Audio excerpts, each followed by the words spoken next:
আবারও বিসিবিতে দুদকের অভিযানে এখন উত্তপ্ত ক্রিকেট আঙ্গন। গত 15 এপ্রিল টিকিট বিক্রিতে অনিয়ম সহ নানা অভিযোগে বাংলাদেশ ক্রিকেট বোর্ডে অভিযান চালিয়েছিল দুর্নীতি দমন কমিশন। এক মাস পর আবারও দুদকের 4 কর্মকর্তা অভিযান চালালেন বোর্ডে। বিভিন্ন গণমাধ্যমে খবর আসে পরিচালকদের অনুমতি না নিয়েই প্রায় 238 কোটি টাকা অন্য ব্যাংকে এফডিআর করেছেন বোর্ড সভাপতি ফারুক আহমেদ। বিসিবির গঠনতন্ত্র অনুযায়ী সভাপতি এমন কিছু করতে পারে কিনা সে বিষয়টি খতিয়ে দেখছে দুদক। আর্থিক যে লেনদেনটা সেটা একটা কর্তৃপক্ষ থাকবে, তাদের কনসার্নে থাকবে এবং যথাযথ প্রক্রিয়ায় সেটা ট্রান্সফার করতে হবে।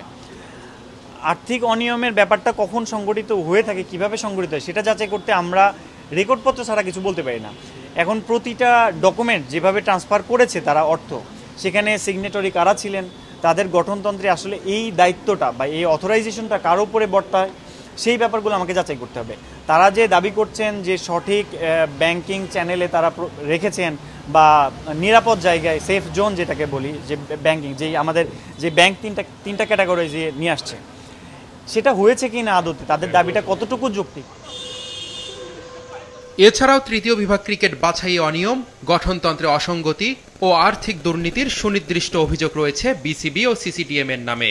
প্রায় 3 ঘন্টা ধরে বিভিন্ন বিভাগ থেকে নথিপত্র সংগ্রহ করে কিছু অসঙ্গতি পাওয়ার কথা বলেছেন দুদকের সহকারী পরিচালক। আমরা 14টি ক্লাবের ব্যাপারে দেখলাম যে এই ক্লাবগুলোর আসলে এদেরকে কোন প্রক্রিয়াতে অনুমোদন দেওয়া হলো বা অনুমোদন দেওয়া হলো সেটা আমরা যাচাইয়ের জন্য রেকর্ডপত্র চেয়েছি। আমরা আপনাদের সাথে কথা শেষ করে আবার যাব, রেকর্ডপত্রগুলো সংগ্রহ করব।